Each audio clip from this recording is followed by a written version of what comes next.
I'm going to start by introducing Diane Rambo, and I'm going to pass it over to her and her team. So with more than 30 years of retail experience, Diane Rambo is a senior vice president for creative at Big Red Rooster, and she activates design to translate brands into engaging experiences. Her peers recognize her as one of the professionals influencing and leading retail's future. Whether she's working with a big box retailer, service provider, or a specialty fashion brand, Diane's flexible approach, refined expertise, and vast skill set allow her to approach each project with a fresh, open-minded perspective. Top-tier brands that benefit from her expertise include Nike, American Express, Jack Daniels, Aldi, Hudson, Krispy Kreme, and Empire State Realty. I want to welcome Diane and her team, and To the Future Is Now. Hi, thank you. Thanks for such a nice introduction. We're really excited to be here today. I am privileged to be here with a group that I work with every day, and 3 women that I admire very much so, and have worked with for quite some time, and are also people that are new to me. So the reason I picked this group to talk today is because we often get into these conversations at work when we're thinking and researching things, and I love the chat that goes on. So I really wanted to recreate that for you today. So I will let each person introduce themselves, but I'll turn it over to Tammy, and you can introduce yourself and tell them what you do at Big Red Rooster. Hi, I'm Tammy Kavicki. I'm a senior director of strategy. I've been with Big Red Rooster 19 years.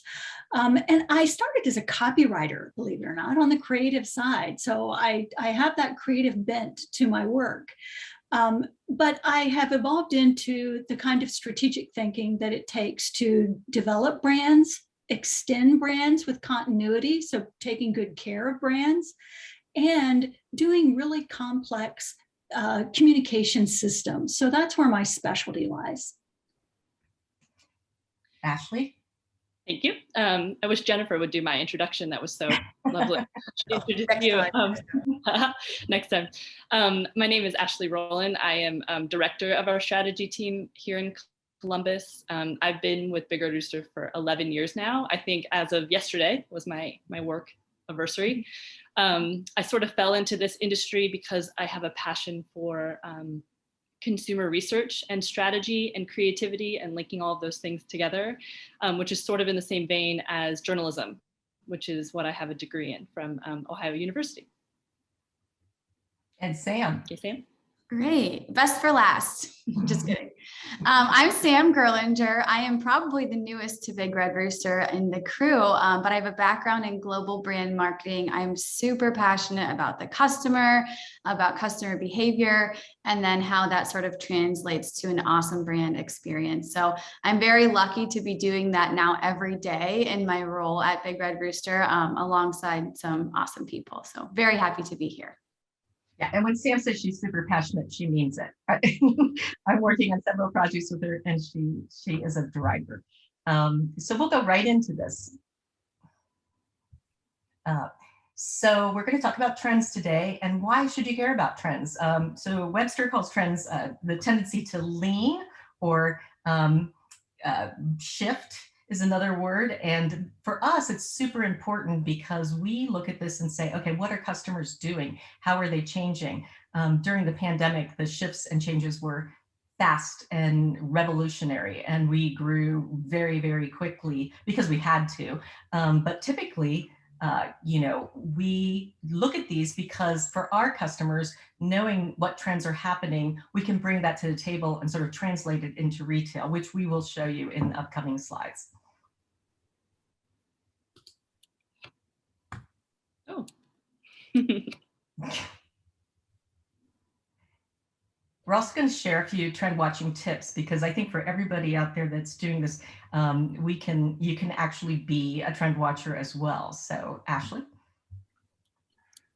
Yeah, there are 3 tips. This first one, selfishly, I'll start with, since it's all about the consumer and it's all about consumer research, which is my specialty. So we at Big Red Rooster are always doing research, whether that's for a specific project or client, or if it's just in general internally to keep ourselves smart about what's happening in society and in the industry. And so We have a ton of different methods for that, from one-on-one interviews to ethnography, which is just observation in space, whether that's in retail stores or restaurants or what have you, to empathy mapping, which is where we document what people are thinking and feeling and doing as they shop or as they dine, to things like proximity surveys, where we can actually send them questions to answer in real time as they enter or exit these spaces that we're designing. So we always start here, whether it's research that we're doing ourselves or research that's been provided to us, but it's part of the way that we stay very up to date on what consumers want and need, and it keeps us well-rounded.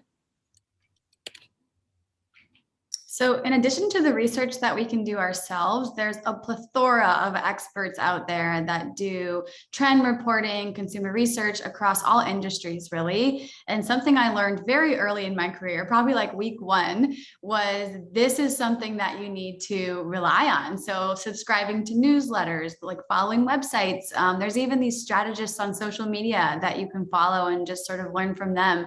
And just being really involved in the experts, because they have spent their lives understanding these things and they're very passionate about them. So in some senses, we can recreate the wheel, but we don't always need to when there's these experts out there. Some of them we do subscription services that we pay for, but a lot of free stuff is out there. I'm notorious for this is like my magazine solution now. Instead of having to thumb through magazines, I go on these sites and just kind of go through them and look. So it's just naturally something that I'm drawn to, but they do it so well, and they're digestible chunks of information, which is always good, just, to sort of curate in your own mind. And as Sam said, it's out there, it's free for the taking. And I encourage everybody to look at least the free sites. Yeah, it can be dangerous because, like Diane said, you can get really sucked in and you could be reading it for hours. So I always block time on my calendar. Like, this is your time where you can read about research, and the rest of the time you have to be productive. It's almost like cheating too, but the point is to take what you're learning and then to translate it into whatever it is that we're doing for our clients, which takes a certain talent and a certain skill that I think we've all spent our years at Big Red Rooster honing. Mm-hmm. And while we do a lot of research and we definitely listen to the experts, we trust ourselves to be good sort of retail anthropologists. So just getting out there and exploring everything we see that's new. So pop-ups and independent retail, going into places that you've never been before just because it looks interesting, watching people shop, seeing where they're delighted and what frustrates them.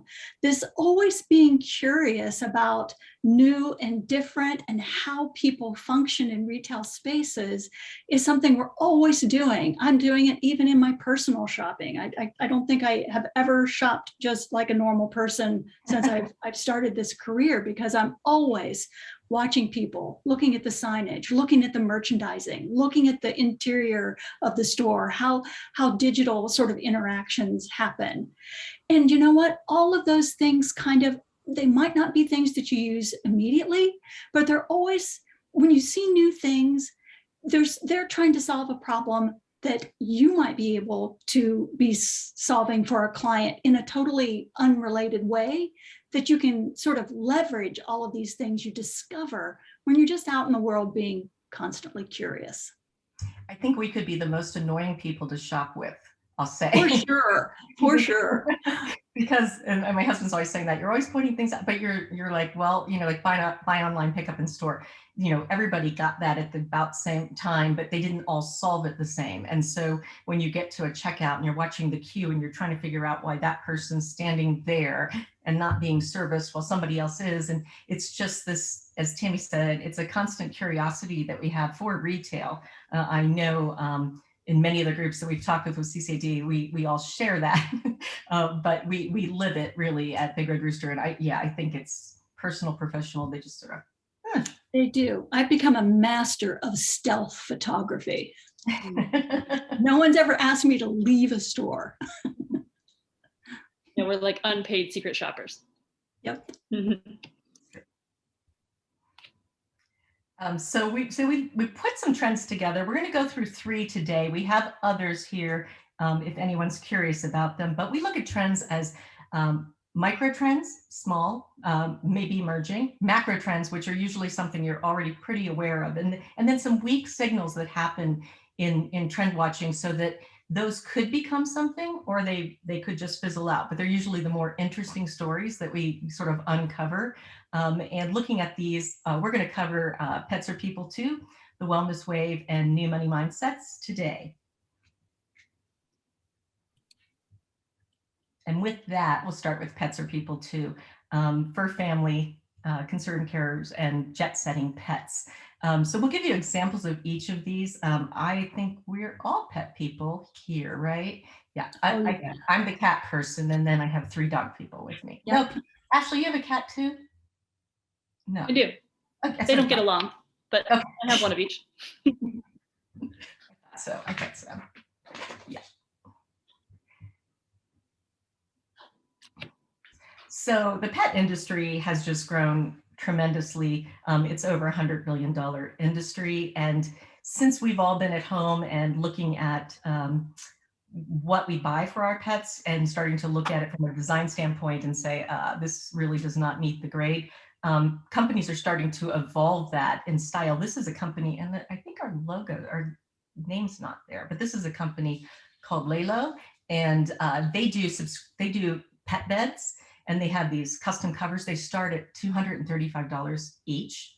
But then you can change that out when you change your look and feel of your living room, or if you know how you seasonally change your accent pillows, you can change your pet bed as well to make it stylized and looking like sharp for the room. And obviously it's a great, you can wash those and change them over. But it's a really interesting thing because our fur family has really become something that we pay a great deal of money for, and it becomes part of our involved family. I know we're all in the same boat on this, in buying stuff for our pets.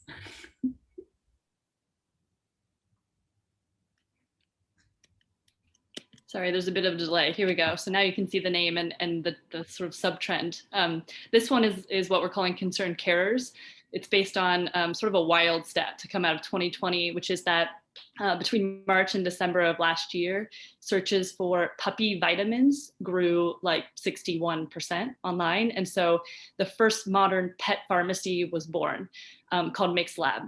With this brand, you as the pet parent can get a prescription from your vet and you send it to Mix Lab, this company based in New York, who then customizes the form, the flavor, and the strength of your specific pet's needs and their medication. And so in the end, your dog or your cat or your bird or whomever it is that you're getting this vitamin or the supplement for ends up being healthier than you in my case.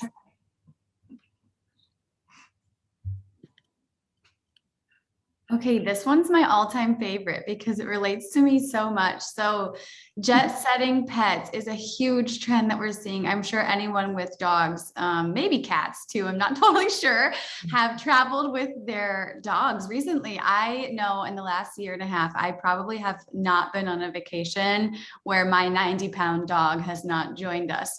And the interesting thing is that I was always, wondering, okay, this is for small pets only, but no, the hotels are like ready for these big dogs. They've got probably better treatment for the dogs than they do for the humans.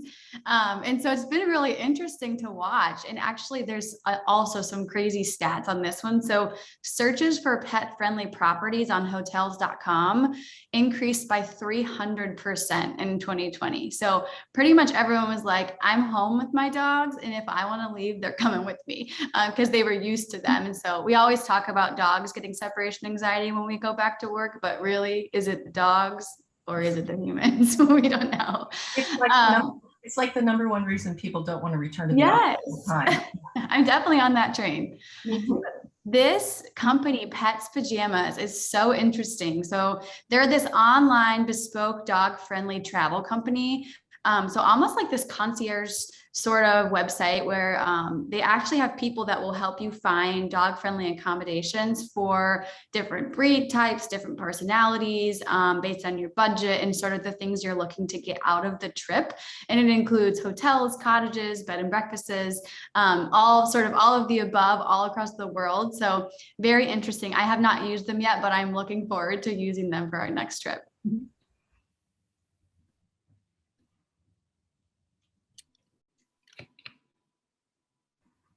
Next is the wellness wave. And so we'll be talking about mindful media, fitness, wellness tourism, and hyper-personalization.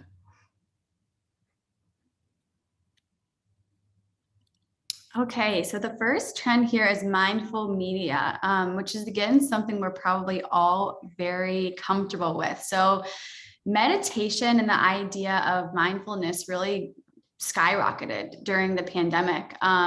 Meditation activities were up 2,900% last year compared to the prior year. So people were just using all outlets that they could.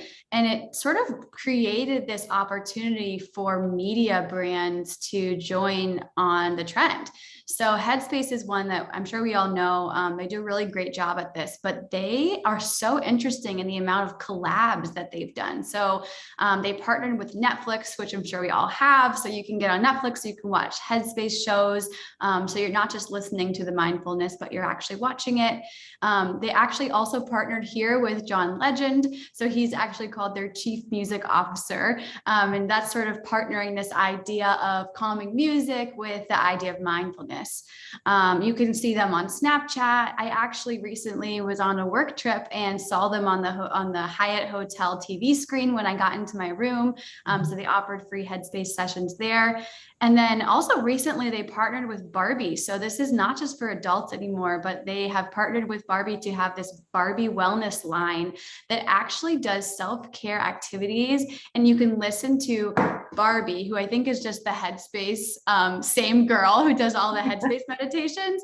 And she'll actually guide the kids through some mindfulness activities. So very, very interesting brand, how they've kind of just inserted themselves into everything the customer's already doing. I mean, go ahead. This idea of mindfulness isn't just for people, it's also for dogs. We use on our Alexa an app called Calm My Dog. And because, yes, along with some calming treats, so he's really kind of into all of this. It plays calming music to kind of put him at ease and relieve his anxiety while we're away. And you just use it when you're away, or do you use it when you're home too? There are times if he's just sort of over excited that we use it when we're here. He's a Jack Russell Terrier. He's got a little bit of anxiety. A little extra. Okay, so this next one, if I could see everyone, I would have you raise your hand if you bought a Peloton last year, because I think half of the people in my social network bought one and shared that they bought one and were on it constantly. But if you did, then you're part of this bandwagon that we call the experience economy, which is all about doing live participation-based experiences from home. So these types of experiences can be on the lo-fi side. Maybe it was live streaming a yoga class from your living room last year. Or it could be on the more innovative side, like Peloton and like Mirror. Mirror, if you haven't heard of it, is the example that we use here. It lets you watch yourself at the same time that you're watching a virtual instructor, or you can take a class virtually from your bedroom or wherever that's been recorded previously and that you're watching after the fact. But as you participate in this class, you can watch your performance stats in real time, your heart rate, your pulse, etc., live on a dashboard on screen.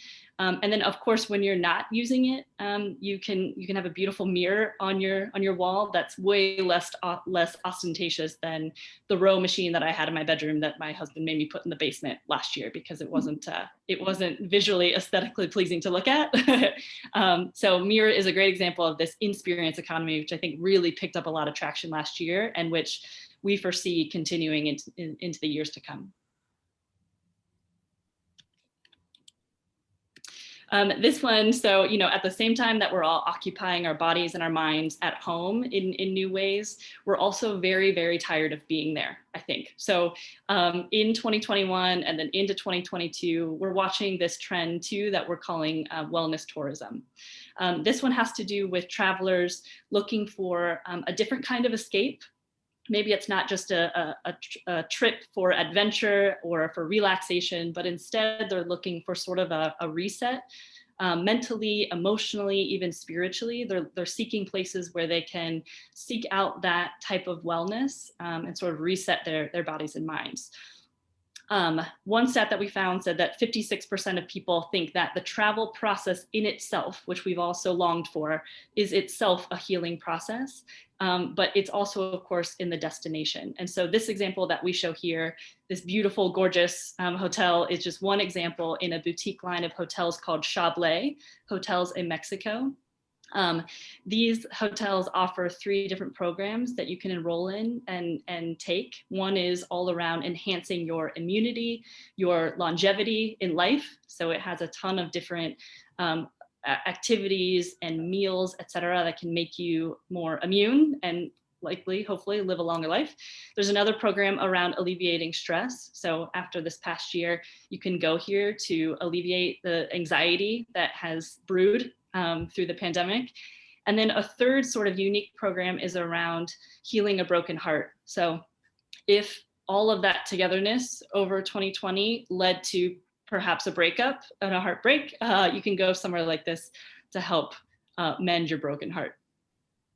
And it looks so peaceful. I mean, I know there's no people here, but you never get the idea that this is going to be an overcrowded sort of situation. So I think that's part of it too, is that while you're tired of being alone, I don't know that you want to be robustly together.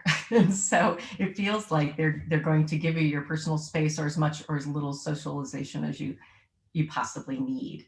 Mm-hmm.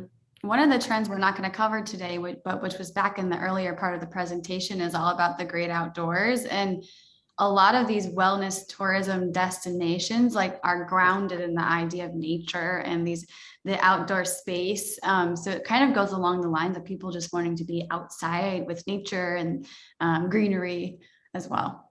Yep.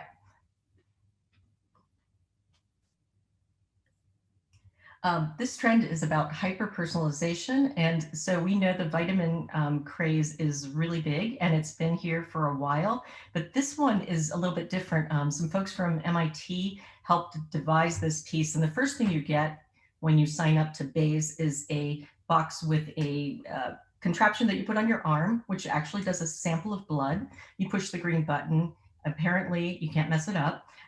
You put it back in the box, and it comes back with the nutrients that you need to be taking, as sort of customized to your blood sample. They also have a food delivery system so you can also sign up for having your meals, and those are done for your deficiencies. And then they re-monitor you to keep that going. So if you get your, vitamin D, that's the one I'm always deficient in, vitamin D up, then they can change that so they can sort of regulate. But this is really personalized to what people want. We've seen this trend, started out as a micro trend, but it is now very, very much a macro trend. And we see this throughout lots of things. But this vitamin one is quite interesting because they are really less medical. Like I was looking at their pieces, and if you do it with your doctor, you get a very medical blood readout that doesn't really make a ton of sense to you. They're doing it in a very friendly way that you can understand it and digest it and say, oh, I see I'm not getting this, or I know I need that. And then they tell you what you need, and that comes to your house. So again, you don't have to leave the house to do any of this, which is also super interesting from what we've all lived through for the past year. So I think this is a company to sort of watch and learn from.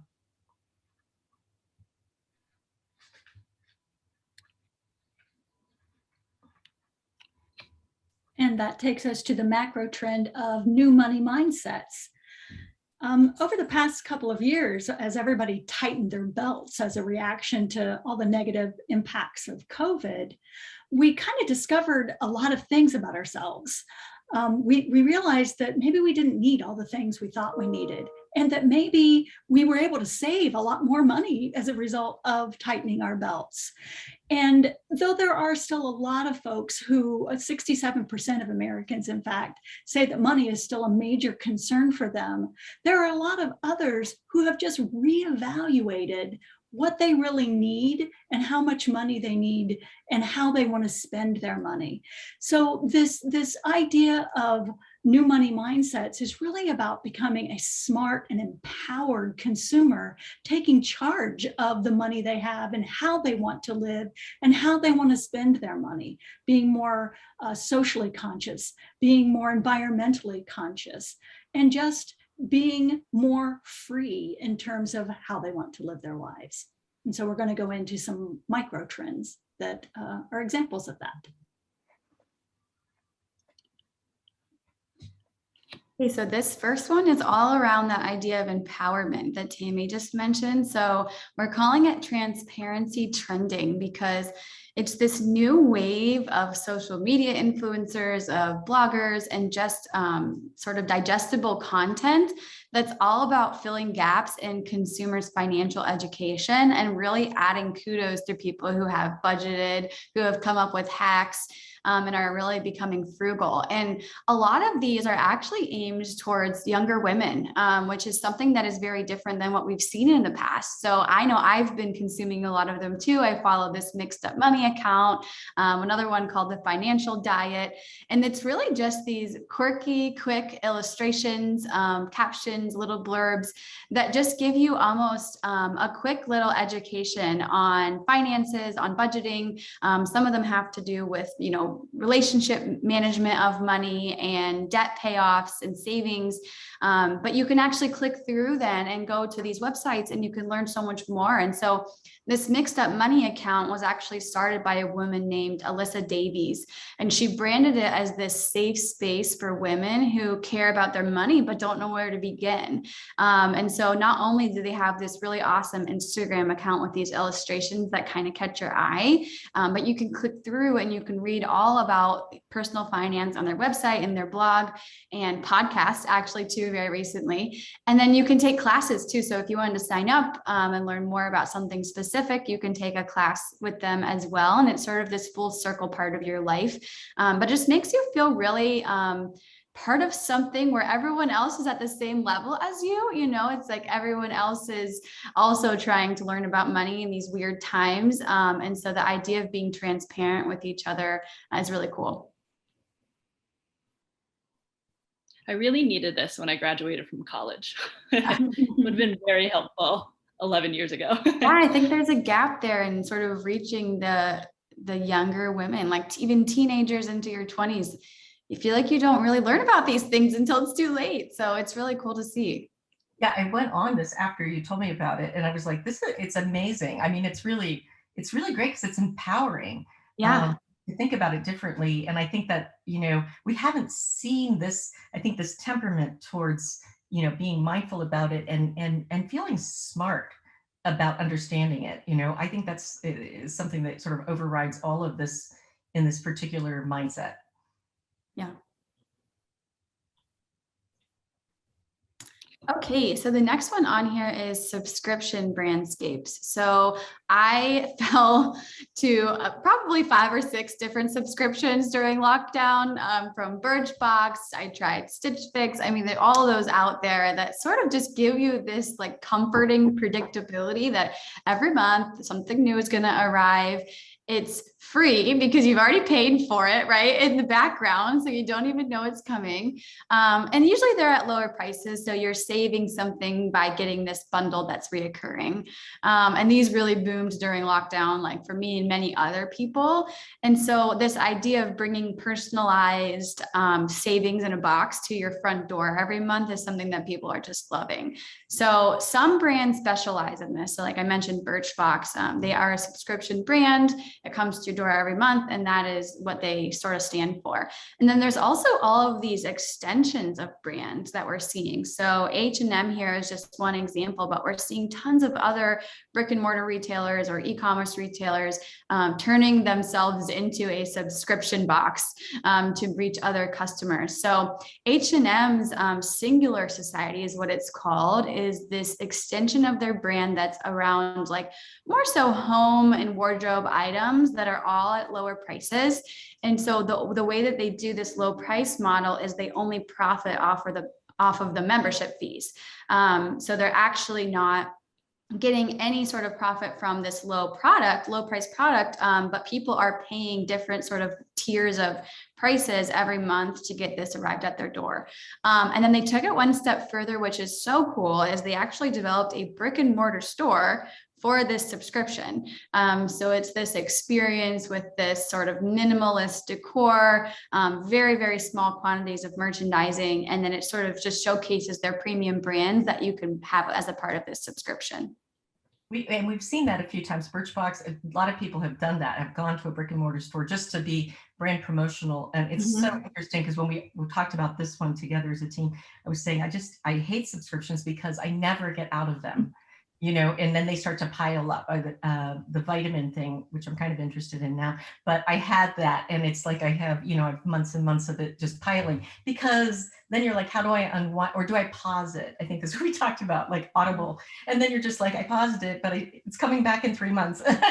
I'm not going to catch up on my books. So it's a really interesting thing, but it is definitely a growing market and something to watch. Yeah, I'm far too frugal, and I suck at subscriptions and getting my money's worth and then canceling them or pausing them when I want. So it's good that this next trend is a thing, because frugality is becoming sort of in vogue again. It's fashionable.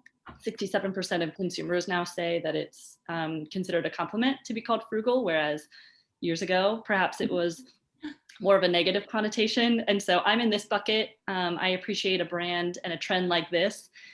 Younger consumers, my age and even younger, Gen Z, I think, are sort of leading this charge against throwaway culture and over consumerism, like Tammy talked about. And so astute brands like IKEA are really capitalizing upon that. This is an example from IKEA's new Fortune Favors the Frugal campaign, which is all around encouraging people to live a life of moderation versus a life of excess, which a lot of us have been guilty of over the years. And so we're turning that tide, and they're doing that themselves by designing a product line that's meant to be reused, refurbished, remanufactured, or even recycled. So they're designing products that can be reused time and time again or recycled and not end up in landfills. They have a buyback program now, so you can sell back all that cheap, affordable IKEA furniture that you bought to furnish your apartments in college. And they've even introduced a plant-based alternative to their meatballs in their stores, which has a 4%, it's 4% of the carbon impact of their original meat based meatballs. So they're reducing their carbon footprint a little there too in something as famous as their meatballs. So they're a great example of a brand, a huge brand with a lot of product that's doing a ton to try to reduce their environmental impact and encourage their consumers to do the same. Okay, so the meatballs are delicious, and you can buy them to go to take home. So speaking from a vegetarian household, they sell them in bulk at their little store, and they're wonderful. They're really, really well done. And IKEA has been somebody that we talk about a lot all the time anyway, because the flat pack, and other than the marriage problems that it creates, it's really it's a great brand, because then the reason it's is because somebody has to build it. But it is a brand that's been thinking about this for a long time. A lot of stores have solar on the roof. They've been very, very thoughtful about that. And this is just another step. And I love it. I love people that will take their stuff back. I think that's something that we see more of in the future with clothing and other companies, really like recycling, taking it back, sending it back to them when you're done with it. If you don't want it, don't turn it into landfill. And I love retailers that are breaking the paradigm that being environmentally conscious in your purchase choices is expensive. making it like really affordable for the masses is wonderful. Yeah, and they're expanding the definition of frugality. I think with all of these programs that they're doing, it's not just about spending less or being cheap. It's about finding new uses for these things that you've already spent your money on. And so you're extending the lifespan of things that have already been purchased, which is so great. And we've been following that trend for a long time. But I think 2020 was a great pivotal year where things were accelerated. And this is one of those trends that we'll continue to keep our eye on. Mm-hmm. Another very popular trend is private label brands.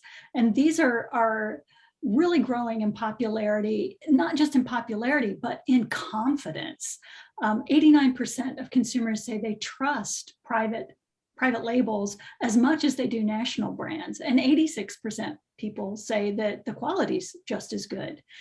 The great thing is that almost always they're less expensive. So it makes people feel smart to have made a choice to purchase a private brand over a national brand.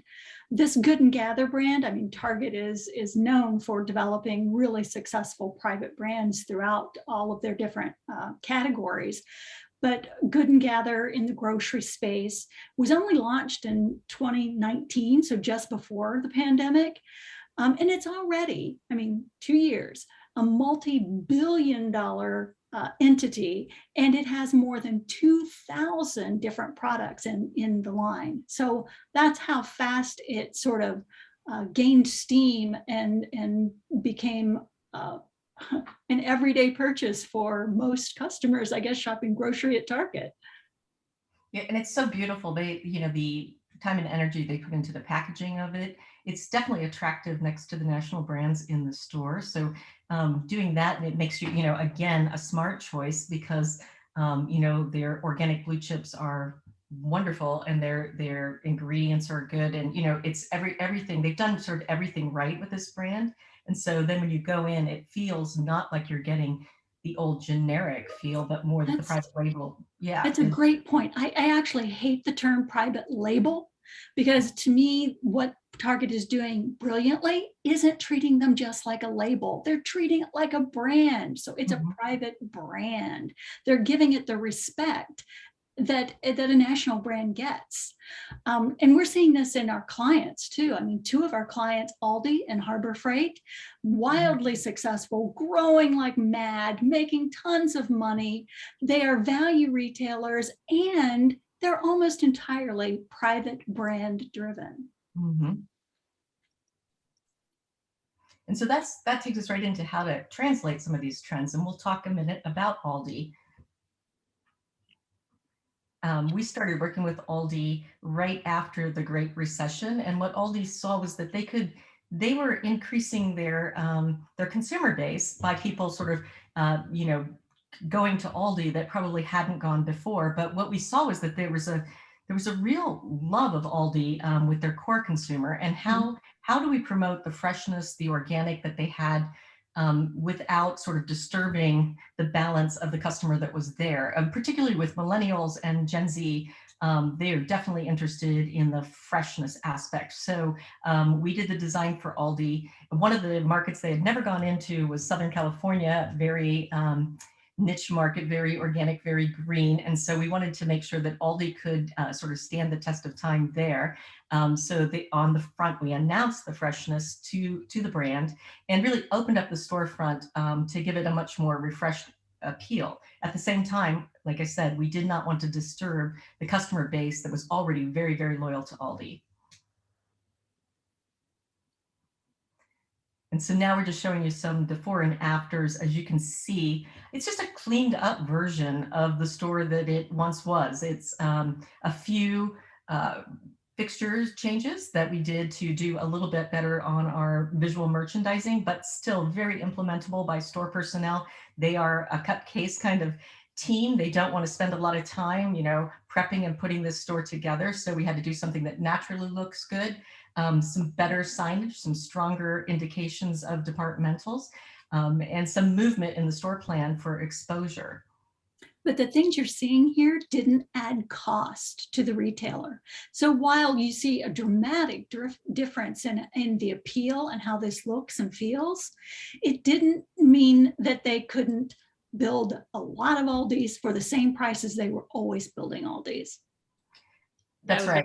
That in the spirit of frugality, we had to design a store that was affordable for the brand to pay for. And then we also had to design an experience that didn't give the impression to consumers that it was an entirely different brand with more expensive product than what they had before. So since the relationship began, and since we've done all of this work and these stores have been rolled out, we've done a ton of consumer research with Aldi customers and the extreme loyal customers who call themselves Aldi nerds to make sure that these experiences are delivering on their needs and that we're still associated with those key drivers, fresh, quality, and low prices, which is what Aldi stands for. And the good news is that we do, and they said we have. So we've gotten the thumbs up from customers. That's what we want. We had 1,300 stores open last year in 2020 and 900 more open this year in 2021. So, which made the US surpass the German market for the #1 market for Aldi in the world. So we're very, very proud to work with them. Here's an example of our wine department. Again, some simple visual techniques to adding the enhancement of the wood. They have very good wine. They have organic wine. We positioned it different in the store itself so that you were exposed to those things. But their core consumer shopped it just like they always did, and just, looking at it saying, but Ashley brings up a great point, and Tammy, that, we could not increase the cost, both in labor of putting the product in or implementation of the store, because that was important to, we have a very frugal client as well. So, which is a great thing, because it's kind of fun when you have those kind of guardrails and you understand what you have to do and how to accomplish it on a budget. Yeah, it's not just a frugal client, it's a frugal customer in the end too. So the customers didn't want to think that you were spending the money on a fancy store and raising the prices. Yes, because customers always do believe, but when you do some things that look great, and we can make everything look great, but they don't want to pay for that. They do not want that to be passed on to them. So it's really a very delicate balance to bring that to the consumer and make it feel like it belongs. Something I love about this picture before and after is that wine is such a giftable category. And the first picture, I'm not sure I would want to gift wine from there, because you don't know if it seems like it's a very genuine thought out gift. But the second picture I would totally gift from. And so that sort of opens up this whole nother world for them, where they're offering, things people are proud of giving.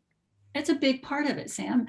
They actually did want to gain credibility for some of these key offers, like fresh produce and their wine, even snacks. So some of these things really do sort of improve the credibility of these offers, make them seem more believable, more drinkable.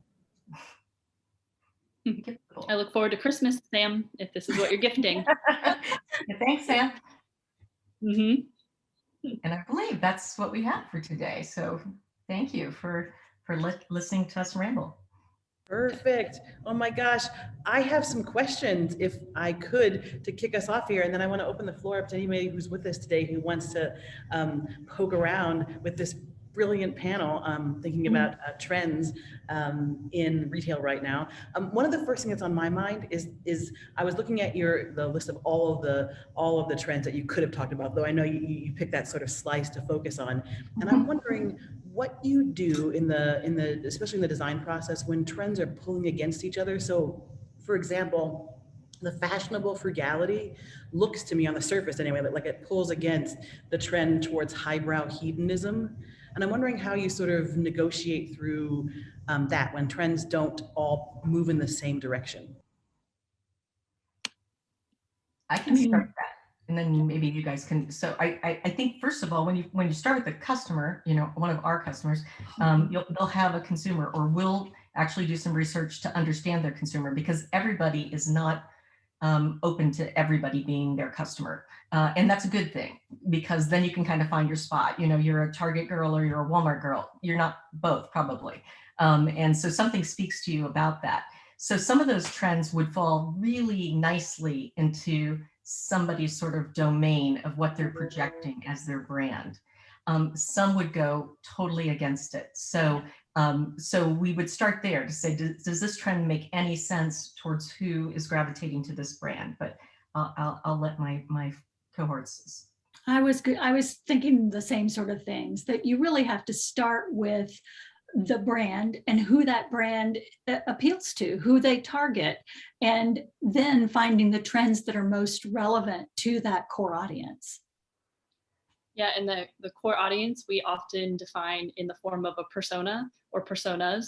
So we'll give that person a face and a name and an identity and a presence, and we'll define all the things they're looking for in that brand, which includes these macro and micro trends. So that's sort of our edit point or our filter for deciding which things will appeal to this person, him or her, or they, and we'll ask ourselves that at the beginning of our design process to make sure that everything we design satisfies them.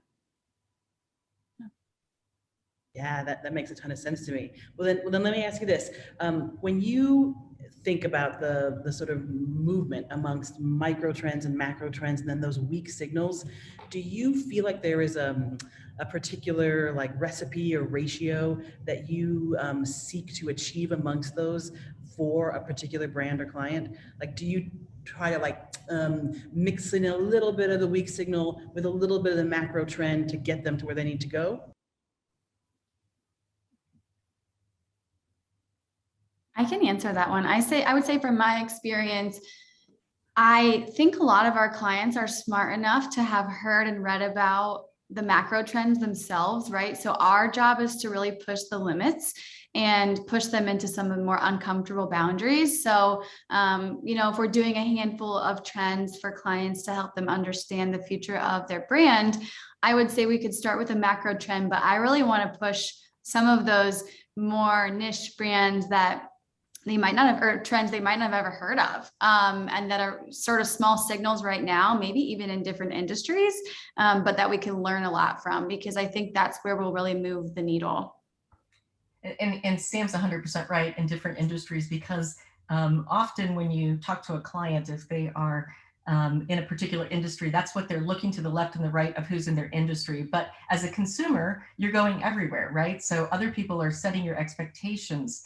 And so some of those weak signals that might be happening somewhere else on the other side of the world that is going to catch up might be great to translate and have them sort of catapult beyond their competitors, because we are pulling that thing. Because yes, most of our clients are brilliant and they already know most of the macro trends, and we might bring them micro. And then those little weak signals, at least it's worth mentioning and giving a nod to, and it might happen in this persona that Ashley's talking about that we often create. It might be that they're doing something that's a little odd, and that we are able to bring that through. So our client sees it and we say, maybe let's watch that. Let's watch that. And I think about a client probably 10 years ago when we talked about pet and the expansion in their domain, because they were giving it basically an end cap for accoutrements other than, dog food. And you were like, this is a growing market. You might want to consider this being like a wrap. And so those are the kind of things. Now that was, 10 years ago. So hopefully today it's a whole valley in their store of pet. Yeah, and listen, at the end of the day, we're all capitalists. We are, our brands, that we work with are capitalists, and they're trying to make money for the lowest possible cost. So often we have to do some convincing in the form of maybe helping to build that business case for something that we're presenting in the form of a trend. Maybe that's, sizing the opportunity in the market in terms of the potential money they could make, or maybe it's understanding from consumers how appealing a certain idea is to them. And we have to build that case and sort of create that demand in order for them to buy into it. And whatever you're suggesting needs to sort of solve a design problem. It needs to do something that really changes the customer's behavior in the end. Are there particular weak signals that you all are excited about right now?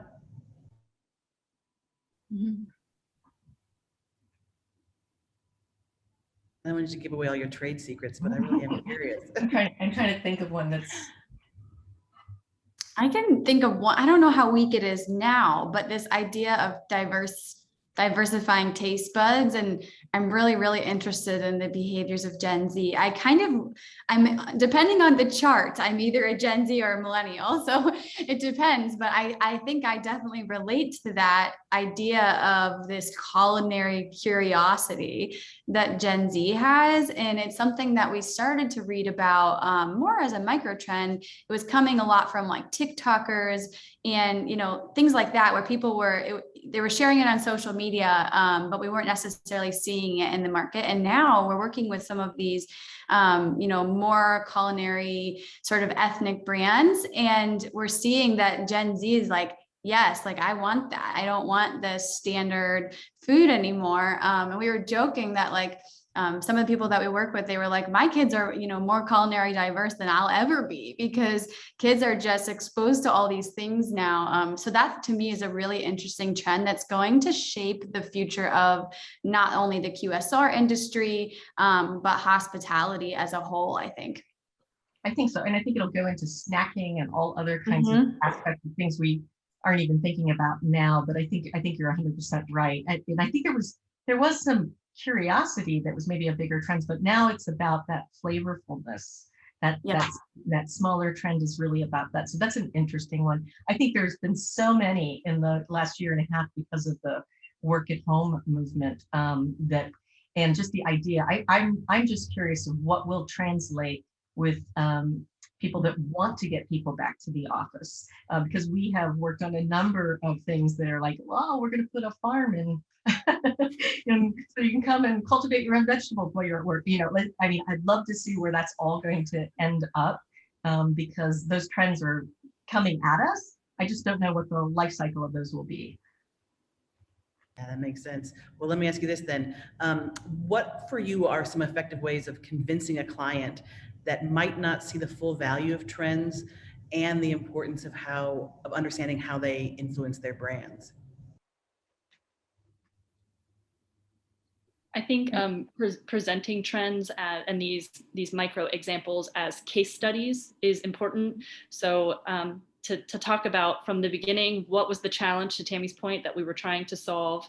What did that product or that experience that was then designed, how did it unfold, and how did it accommodate their customers? And then what were the results of that? Results are very important and sometimes hard to track down, but we try our best to try to explain what financially this did for this particular business or brand, and then what were the experiential sort of benefits to their customer. So did the customer then have a better potential lifetime value? Did they have a better view of that brand? Did they have higher satisfaction scores? Things like that, some soft scores and some hard measures. We try to build that case and make these case studies as defensible as possible. I think that's hard to do, but in the end, it's crucial to convincing our clients to explore these, if that makes sense. And I feel like it's our job to expose them. If we don't convince them, we've at least exposed them, and then it can come back around. We had a conversation probably 6 years ago with a client on the Amazon Go technology of just walk out from their stores. And because we're like, this would be perfect for you. Amazon's looking at packaging that. They were just like, we haven't even done self-checkouts yet. Just last year they got with Amazon and are doing the Amazon Go technology now. So I think it's just, if you can expose people to these things, it might not be in the direct project that you're working with, but it's going to be tucked aside. It might be put on a parking lot board, but it has been talked about. And I think that's what's most important, is the exposure for our client, because sometimes they will want to go down the safe path. Sometimes they will put a little, magic in it and say, yes, there's something that's really, really unique about this trend and we should watch it. Yeah, I can't ever remember a client not appreciating hearing trends. I think that they like Diane said earlier, they do look to the left and right. They look at their direct competitors, and they do on their own a lot of the things that we're talking about today. But they really like that fresh perspective, and they love it when we bring outside thinking, whether it's in consumer trends, whether we are looking at what's happening out in the world, whether we're bringing just all of these different things that we see out in the wild even to bear, because they like to sort of feel that they're seeing a broad landscape of inputs that and how that sort of feeds into our creative process. So you do have to sort of tee it up as it's solving. We're looking at these things purposefully to solve challenges, but here's all the things that are going on in the world and in the consumers' lives, and then here's how we're going to here's the insights we take from that we feel really drives solutions for the challenges you have for us. Yeah. I would just add one piece of advice for that is a good stat can go a long way when you're trying to convince someone of something. So I'm always looking for those really, really catchy stats that will prove our points. Mm-hmm. I love it. Y'all, that's a perfect place, I think, to just bring this conversation to an end for today. Thank you so much to this really insightful and delightful panel. Before we go, I just want to share a few announcements. If today's talk resonated with you and you want to learn more about how you can be one of the leaders who will shape the future of retail and who will use trends to do it, check out CCAD's Master of Professional Studies in Retail Design. I've just dropped the link there into the chat. This is a first of its kind program. It's enrolling now for its first cohort in January 2022, and it's been shaped by leaders like Diane, who are part of its advisory board. Also, if you enjoyed today's lecture and want to share it with a friend who wasn't able to attend, there'll be a recording available on that website in the coming days. Thank you so much to everybody who was with us today and to the panel. It was a delight. I want y'all to have a really good rest of your day. Bye, everybody. Thanks, everyone. Thank Thank you. you. Thank you.